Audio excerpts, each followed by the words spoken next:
Welcome back to On Texas Football. I'm CJ Vogel, joined by Rod Babers. A little special weekend edition. We're going to be talking about which underclassmen, which youngsters are trending in the right direction based off of what we've seen to conclude the 2025 regular season. This episode of On Texas Football brought to you by our good friends over at Vaughn Lane. Rod, if you don't mind, tell the folks at home about our friends at Vaughn Lane. Oh, how glad to do it. I mean, you tried flying, I'm sure, and you tried driving and trying to get to the major cities in the great state of Texas or around Texas as well, where it's time to upgrade to Vaughn Lane. It's the best way to travel, the most luxurious way to travel between major cities in Texas. And for the out-of-state listeners, there's great regional travel as well from our friends over at Vaughn Lane. But Vaughn Lane, folks, it is a first-class experience. You've dealt with the security lines at airports and the delayed flights. You don't have to deal with any of that with Vaughn Lane. You get first class service. You settle into a plush leather seat. You have a hot towel, pillow, and blanket at arm's reach. Your attendant offers complimentary snacks, beverages, and on select trips, a full meal. And if you need to relax, you can lean back and enjoy the ride. If you want to stay productive, there's high-speed Wi-Fi and power at every seat. And while you're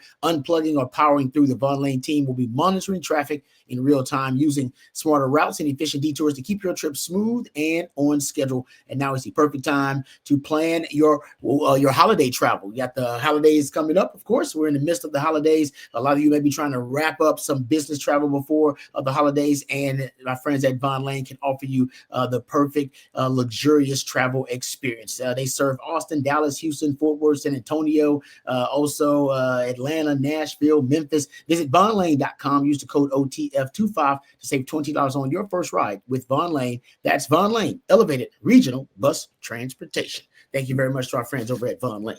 Good deal. Rod, you mentioned the holiday season coming up. Vaughn Lane's perfect to get around the state to go see some family. Mm-hmm. The holiday season in college football also means extra bowl practices, extra playoff practices. We'll see, obviously, where Texas ends up falling. But for youngsters, these bowl practices, these extra days to get on the field, very important. Yep. Right? Very important for development, extra tutelage from the coaching staff as well.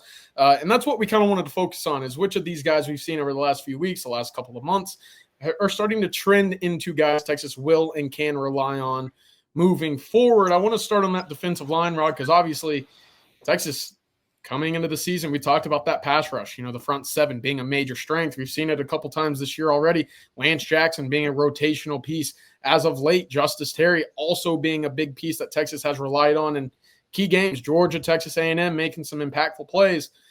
But the two of them right now feel like they're the headliners of this young group up front amongst the true freshman class. There's no doubt about it. And I like, adding another guy like Lance Jackson to that list as well, as another guy kind of trending in the right direction. But I'm with you. There's no doubt. If you talk about guys who are game changers, I think Justice Terry, just a little bit that we've seen of Justice Terry, he's flashed, especially when you got a chance to see him on the field versus Georgia, versus the hometown team. So I think you'll see more of Justice Terry, of course. I think he's going to be a big part of the foundation of this defensive line, a guy that kind of possesses some of that position flex, guy you can move around, can play multiple shades up front. That's what Texas wants to be able to try to get these guys. I think Lance Jackson also kind of fits in that mode. They've already moved him around that front too. So I think the defensive line really has a bright future, considering a lot of the underclassmen who have already shown some promise on that defensive front. And those guys are only going to get more reps coming up next season. Yeah, it will be a redshirt year for Myron Charles, Josiah Sharma with 19 snaps on the season. Charles only 8. So, look, a lot of talent there. We'll see how the offseason treats them physically as they continue to develop. Smith Orogbo, who only 13 snaps, actually got a forced fumble strip sack in there earlier this year as well, Rod. So front seven is going to be a lot of fun. But when you combine that with a Colin Simmons and Murad Watson and Alex January, look, Texas is going to have a lot of talent on that front seven. It might feel like, there's still some youth there, but them coming into their own obviously is going to be very impactful moving forward. At linebacker, we didn't see a lot of Elijah Barnes this year, only 24 snaps, 3 games. He played much more on special teams this year as well. I thought it was kind of telling that with no Anthony Hill, with no Ty Anthony Smith for the first half, Texas just opted to keep their 2-man rotation. It's not to say Bo Barnes won't be a big piece of this defense, but right now it's still in the workings for Texas to find that trust with him as well. Yeah, I think with Texas, I think they're also, because they're deep at some other positions, especially on the back end there, and they've been experimenting with some different personnel groupings too. We like that linebacker group, but you don't want to put a young linebacker in there. That's something, inexperienced Yeah. linebacker in there. I think that's one of those positions where it is key, unless a guy's a prodigy, which we saw with like an Anthony Hill or something. You like a guy that does have some experience, and you really didn't have that this season once you lost Anthony Hill and then Ty Anthony Smith was out, obviously, for that first half. I think that's why you saw them. Hey, we'd rather go with guys who have position flex, like a Trey Moore or Brad Spence, rather than put an inexperienced linebacker in such a volatile environment. So I think that's one of those positions where, man, experience means so much at linebacker, being at the kind of the heart and the guts of the defense. No doubt. And when we talk about underclassmen trending upward, I don't think you could look at any other position on the board for the Texas Longhorns without more optimism with their youngsters than cornerback right now. Right? Grayson Littleton starting 12 games this year for the Longhorns. Cade Phillips starting the last 2. Let me get your thoughts on this, because we've seen it over the last 2 weeks against Arkansas, against Texas A&M. Texas really starting to utilize that press man more on the outside. It faded a little bit, obviously, when Cade Phillips went out, and then Texas said, hey, you know what? We got to stick with it. We got to jam these guys, stick to the game plan, and it ended up working out. But when you start looking ahead and you look at the skill sets of how quick these guys are, how sticky they are in coverage, boy, it's hard not to get super excited about what that defense in the secondary will look like with Grayson Littleton, who 540 snaps, Rod. That's the 6th most on the team this year as a true freshman. It's hard not to be excited for what Phillips and Littleton will bring next year for the Longhorns. Yeah, I mean, I'm not going to say I was high on Cade Phillips. I know a lot of people were high on Cade Phillips, but I was really high on Cade Phillips. Yeah. I remember saying, hey, man, I think he's got a shot toward the end of the season to get some reps in the rotation. I didn't know he'd end up starting at the end of the season. But, I mean, look at the body types you're recruiting right now. You're bringing in at that cornerback position. Had Kobe Black out there. I believe he ended up having, his most snaps of the season, too, in that game. I mean, you go look at the body type. They want to play more press man. I do think the more you get that youth movement integrated into the secondary, I think they're going to get there. I think that's at one. Not saying they're going to be exclusively press man, but I think they're going to be able to add that to their repertoire, something we haven't seen. And even, like you said, even the last couple of games, they have played a little bit more press man, especially in the boundary, than we've seen. I think it's because they know, hey man, it's easy for these young guys. That's if we're recruiting specific traits, just overall athletic profiles at corner, the easiest thing to have them to do is go out there and just play man coverage rather than having to diagnose and read route concepts and pattern match coverage and all that. That comes later with the the high IQ and learning the familiarity of the system you're in. Playing man defense, you can do that as a true freshman. I mean, I did that as a true freshman. You see that all across the country. That's the easiest thing that translates from high school to the higher level if you're just an elite athlete, which they're recruiting at corner. So I can't wait to see this group. And even in safety, that's a different position that we'll get to, but there's no doubt with Grayson Littleton, Cade Phillips, and now you got Kobe Black also included in that group. The youth movement is officially underway in the secondary. The future is bright. There's no doubt. Yeah, you mentioned the youngsters and getting to campus and saying, hey, man-to-man is probably the easiest thing you could teach because that's your guy, right? I call it upward ball almost. Remember upward basketball? You get a wristband, and the other kid on the other team gets a wristband, and y'all just guard each other. Where he goes, you go. Exactly. That's it. And that's the easiest way to teach at the next level. Obviously, the zone coverages, the more in-depth schemes, they come on later. But I wanted to toss this out to you because I'm sitting here looking over the names of who Texas will bring back in 2026. 23 defensively. I really liked what Texas had. And you start looking around at Jade, the emergence of Malik Muhammad. You had, Ryan Watts on the opposite side. Tell me how Kobe Black couldn't play that Ryan Watts role.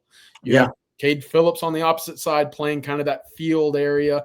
I know Texas went away from field, boundary a little bit this year, but it feels to me that if you could play press man then in 23, with these guys, with the length that they possess, even if Kobe Black might not be the quickest, fleet of foot guy out on the opposite side there, you certainly have the length that allows you to play the press man that you continue to like to do. Yeah, especially on that boundary. And I'm with you. That's a great comparison. I didn't think about that with Ryan Watts. It really is, because he's long. Like, I don't know if he has a lot elite straight line speed, but overall he's a lot more athletic than you realize. And if he can get his hands on guys and be patient in press coverage, oh man, he can totally just disrupt routes, and he can really force wide receivers out of their comfort zone. So I like that. I mean, Jerry's even talking about he's big enough where if you don't like him at corner, you can easily move him to safety, and he can be, one of your starting safeties with coverage ability. Hey. Yeah, no, he could. Hey. Now you got to like maybe that's you like your nickel, or you like a corner, or you bring in a transfer. Who knows? I'm not saying that's going to happen, but I'm just saying that could be a possibility considering what happened with Makuba last year. So I do think, man, right now they have the types of corners, the body types where they could lean into, hey, let's play a little bit more press and let's be a little bit more aggressive on the outside. They didn't have those body. Ryan Watts was that guy. They didn't have those body types all throughout their secondary. I think they do now. And we don't talk enough about Grayson Littleton because we kind of take him for granted that he was a true freshman and he was so solid and consistent back there. But the fact that you have a nickel now, a star for the foreseeable future, and you trust the Kobe Black on the outside, that is big, because now you can got guys who get comfortable in their roles in that secondary. I completely agree. And again, Texas, we're expecting the Texas to play even better quarterbacks next year, right? A pretty bad crop in 24, better this year. It'll be significantly better next year as well. So figuring out that secondary is going to be very important. I wanted to touch real quickly on the safeties, because obviously we've seen more Jonah Williams over the last 3 weeks as well. We've seen more Xavier Filsaime over the last month. Those are the two guys I have circled that are trending in that right direction. Not a whole lot of Zella 6 this year. Jordan Johnson-Rubel sparingly. But those two right now, it feels like with the departures of Taff and McDonald, right now they're going to be penciled in to be the guys at safety should Texas, stick with what they have. Yeah, and they put that quarter package together. And honestly, I wouldn't doubt they did it just because they wanted to get Jonah Williams on the field. I think so too. Yeah, right. I'm not going to say – it was almost reminded me of the NASCAR, and they still use it, but the NASCAR last year was like, hey, we got to get Colin Simmons on the field. Can we just create something to get this dude? And now we see why, right? He's that good. You do have to force him onto the field. And I think Jonah Williams – just throw it out there. He coming in, he does have those types of elite, high-level traits as a player. Now, he's dividing that up between two high-level sports. So, I mean, that's how athletic he is. But I think that's what that quarter package is. I almost call it the Jonah Williams package. So I like the fact that, he is trending in the right direction. And, hopefully, you don't got injuries to worry about or anything like that. But that dude, man, I'm telling you, when I first saw his film, I said he could win the Thorpe. If everything goes right, now everything's got to go right. He's got to, stay injury free, and then he's got to probably got to end up focusing on one sport at one point. Who knows? He may be able to do both of them and still win the Thorpe. But he's got that type of ceiling as a player. Like, that's how good he could be. And I like Filsaime because he's a coverage specialist. Yeah. You can tell when the coaches want to emphasize coverage, they go with Filsaime over even Derek Williams. Might have been a bit of a surprise, right? Getting Derek Williams off of the ACL. To me, it's you got to get speed back out there, and maybe an off season of Derek Williams, continuing to get back to fully 100%. That'll change. Who knows, right? It's still a long way, obviously, till 26 kicks off. But speed and athleticism with the two of them, you certainly have that. Great. And obviously some talent coming in with the freshman class. But anyways. Flipping over to the offensive side of the ball, because we wanted to focus defensively. That's where a lot of the youth has been shown to be this year on the Texas team for a lot of the youngsters. But let's start at quarterback, because I think it's safe to say KJ Lacey trending in the right direction. He jumps Trey Owens, becomes the third quarterback on the depth chart, becomes the third guy that they travel with. Sark says it best. When he's on the field, whether it's scrimmages, whether it's garbage time, kind of mop up duty. We haven't seen a lot of them, but the ball just moves with him on the field. And look, as someone who got a lot of reps in the scout team this offseason or this season for KJ Lacey, a lot of those defensive guys saw it firsthand. The ball just finds a way to move down the field when he's at quarterback. Yeah, it's interesting what you can find out about a player, when they end up going on the scout team, because they end up going up against the number one defense, right? They give that scout team look. Trust me, I remember scout team Vince Young. I ain't saying he's the scout team Vince Young, but I remember he was always like, oh, he going to be real good. damn, whenever the light goes off, right? Whenever everything comes all together, we knew because he was scout team and quarterback against us, and we were. Trust me, we was out there a little bit stupefied, at times with his playmaking ability, and I'm glad that translated. I'm glad we weren't just exposed out there versus a young quarterback. And I think at times Sark is probably looking at KJ Lacey in the same way. He's out there making plays potentially versus a first team defense, and he doesn't even really know the system really well. And you're like, hold up, he's just going off all instinct and talent here. This is just how he operates, and I think that's probably what they love. And I think Sark's. And I'll give you credit because you have an actual theory about it, and you've applied it, kind of a scientific analysis and scientific method to your breakdown about, Sark's now what the data points that he is now looking at in evaluating quarterbacks is now shifting just a little bit.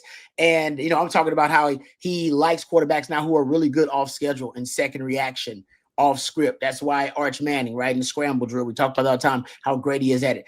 You've talked about KJ Lacey also has that ability, and that offset, and that Sark's actually now potentially coveting that in recruiting quarterback. That's a specific data point or elite skill or trait he's looking for. Is when the play breaks down, can this guy make a play? And all of his quarterbacks seem to start having that kind of trait in common. And yeah. I think that's absolutely the case. I mean, look at it last night. You couldn't move the ball on third downs to save your life except for when Arch took off. Yeah, exactly. And he probably should have taken off a couple more times. He had yards ahead of him, and I'm sure that'll be pointed out and emphasized a little bit, in film. But point being, you got to have an athlete in today's modern world of the college football game to help out your quarterback. Obviously, you need a good running back. Texas started out using James Simon a little bit. That quickly kind of waned off. Didn't see a lot of them. Not to say, obviously, we're not excited and optimistic about what he could bring. I think each and every week we kind of sat here as the offense ran for about 60 yards and said, hey, man, maybe we get him a touch. Maybe we see what he can do. Agreed. Hadn't seen it. So we'll leave the running back spot alone because, look, there's a lot to talk about at wide receiver. We'll lump tight ends in there as well because we saw all three young tight ends this year on the field, talking about Jordan Washington, Amari Winston, and Nick Townsend. But starting at wide receiver, Rod, it looks like Texas will return all three sophomore guys, Ryan Wingo, Parker Livingston, Emmett Mosley III. All three started at some point this year. Yeah. All three will be juniors next year as well. That's going to be the nucleus of your wide receiving room next year. Now, of the other youngsters, it's Dalen McCutcheon who was first off the bench. Mm-hmm. What do you make of this group of wide receivers and kind of the youth movement in there? Yeah, I mean, we actually saw McCutcheon in the A&M game a little bit, right? A little bit. Yeah, came in the A&M game, I believe, for a series or maybe a series or two. So he's like right on the cusp of that circle of trust with the wide receivers, which is quite an accomplishment. We've talked about and almost mock it how Sark's circle of trust with wide receivers is a really tight-knit group, right? Not everybody can penetrate it. So I'll give him credit. So the future's bright for him as well. But I mean, that's the strength of your team, arguably. Right. Is that your wide receiver group not only was really productive, but they were really, they were good, but they're coming back. Like all of that productivity. You don't get DeAndre Moore, but most of those guys are all coming back now. So I think, for Texas, that's what is the reason you should be optimistic about Arch and his the next season in 2026 is that you got all of his weapons on the outside are pretty much coming back and gaining chemistry and continuity with him. So that group made me feel better about any of the groups and in terms of underclassmen, no doubt. Yeah. So Moore will have a decision to make, but to your point, all of those returning production stats are certainly going to have Texas on the offensive side of the ball very high, and that'll be fun to talk about the potential. I'll also mention Aaron Butler did not suit up the final home game of Texas A&M. I don't know what's to come right now. I would assume that he will be looking on to other pastures. But one other thing I wanted to mention there, it was Khalid Lockett for most of the year, who was the first freshman outside of Dalen McCutcheon, who was on the field in certain situations. So we'll see. He played against Vanderbilt in the end of half, Hail Mary situation when Texas got dinged up a little. Maybe that's trending in the right direction, but obviously we'll see how the offseason kind of works for him. But those tight ends, boy, it's not hard to look at all three of them and say that Texas has a very bright future for all three as well. I love the Texas tight end room. You know, I've been a huge fan. I love the way Sark is kind of stockpiling it, and the athletic profiles are all a little bit different. But you know, Nick Townsend finally got a chance to showcase him as a weapon in that A&M game. Love the tendency breaker by Sark there to use him on the tight end kind of fly sweep or jet sweep there. And you know, I like what you get out of Jordan Washington too. I mean, as a pass receiver, I think he is probably behind Jack Andrews. He's probably the most trusted pass receiving tight end of that group. And Amari Winston played a lot more than I thought he'd play. I know it. Yeah. I didn't think he'd see the field that much. I'm not gonna lie. So Sark obviously likes Amari Winston a ton. So I think this is actually one of the groups that, you know, the future's bright for this group. We know Sark thinks the tight end is the second most important position in his offense behind quarterback. Tight ends, whoever's your top tight end, usually has a big year. I think for Jack Andrews, probably a little bit down this past season compared to what we expected from Gunnar Helm and JT Sanders before that. But there's no doubt, man. Sark wants to use his tight ends more.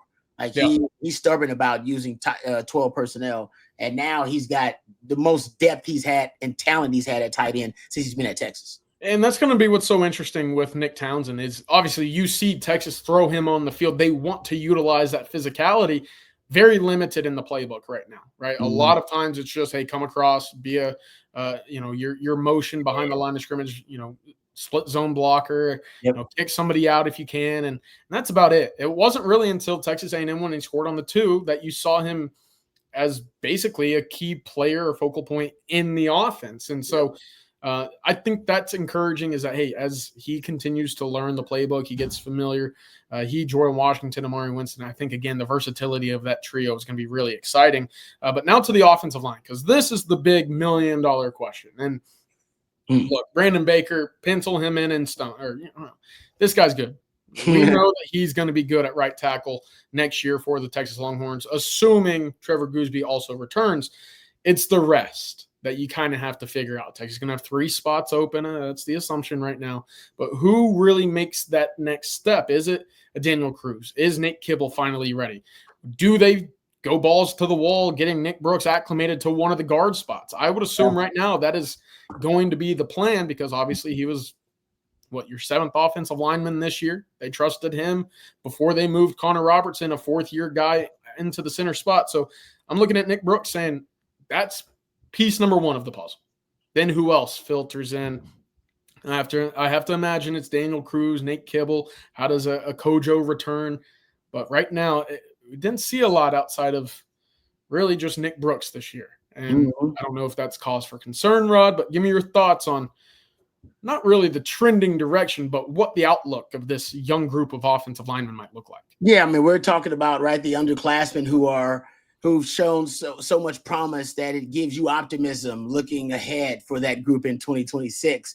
And you just didn't get a chance to see enough of those young guys on the O-line to give you a ton of optimism, even in small sample sizes. So I do think of all of the units that are going to be affected by the lack of experience of that underclassmen group we're talking about, there's no doubt it's the O-line. Again, probably the same thing for back-to-back years on the O-line. So it is, to me, that if you're looking at anything that could dramatically affect the Manning campaign for a 2nd in a row, it would be the interior of the O-line. And you got it. So that's something that I think is going to be a main focus for Texas in the offseason, spring, portal, everything. Yep. If my assumption is correct, and I'm assuming you have it as well, we're all assuming things. Kyle Flood is not going to go another year of, hey, I don't know if we have the pieces up front to compete in the SEC. That's going to be priority number 1 for Texas is maybe they go get 5, 6, 7, 8, 10. I don't know how many offensive linemen they go get. My, again, first assumption is that they'll start with 3, and then they'll work from there on the offensive line. Yep. But they have to figure it out. And to your point, the Manning camp, I'm sure, is sitting there saying, whatever it takes, go get it done. Because your quarterback, when healthy, with a clean pocket, with a running game, very few quarterbacks in the country better than him, and that's the engine that makes that offense goes. So, look, got to figure it out. We'll see, obviously, how things go. But altogether, Rod, let me, get your thoughts here. How do you wrap up, the trending, were you pleased, I guess, with the regular season, usage and production from the freshman class and some of these sophomores as well for the underclassmen? Defensively, I actually was, because I thought a big part of the defensive, struggles and some of the solutions offered up to fix some of their problems was just part of the youth movements. Definitely in secondary, want to play more guys. I think those are part of it, but also like early on, you saw a lot of the younger guys who, I didn't expect to see a Lance Jackson as early on as we saw Lance Jackson, right? He was fantastic early on. So it was interesting to see, all throughout the season on defense, different guys go through, their own cycle, developmental cycle, and their own rate of development. Not everybody was the same there. And you saw it end up Cade Phillips and Jonah Williams toward the end of the season. They end up getting their trending and they're starting and getting playing time. And early on, there was some guys who, hey, maybe it was out of necessity, maybe it's because they were kind of ahead of the curve. It's very interesting. But on defense, I think that's gonna keep you as one of the elite defenses, top level defenses in college football, is that I think you got so many young guys who've already played that have played critical snaps for you. On offense, I think it's the same thing, but only at certain positions. I think on defense, you seem to have it almost at every level. Linebackers, a bit of it's probably the problem area, not problem area, but that's the area of concern as it relates to inexperienced players and unproven commodities that you have. And on offense, I think that area is the O-line. Every other area, though, you seem to have tapped into that youth movement already. Maybe at running back is the other area, right? You can be concerned about. So running back and O-line, probably those areas. So running back, O-line, and linebacker to me seem to be the areas that have lacked that fusion, that of being able to fuse in some of that youth movement that has really helped out other units and areas on the team.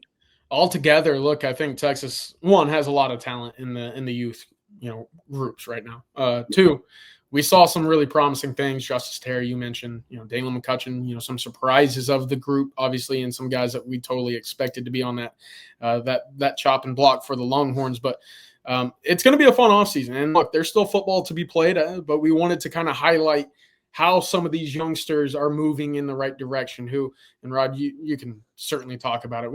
When you get to week 11, week 12, you're no longer considered a freshman, but you are still technically an underclassman. So that's right where we're kind of picturing things moving as we, kind of get into December and some of these bowl practices, as we mentioned. But Rod, thank you very much for the expertise. Of course, come find us over at ontexasfootball.com. We'll be sure to have this conversation and plenty others. You can join the community right now using the promo code OTFOG for $39.95 yearly subscription over at ontexasfootball.com. Rod Babers, thank you very much. Lifetime Longhorn. Thank you, brother. Number 21 Texas has ever seen. For myself and for producer Matthew, thank you very much for tuning in. Until next time, we'll see y'all on the channel soon. Hook 'em.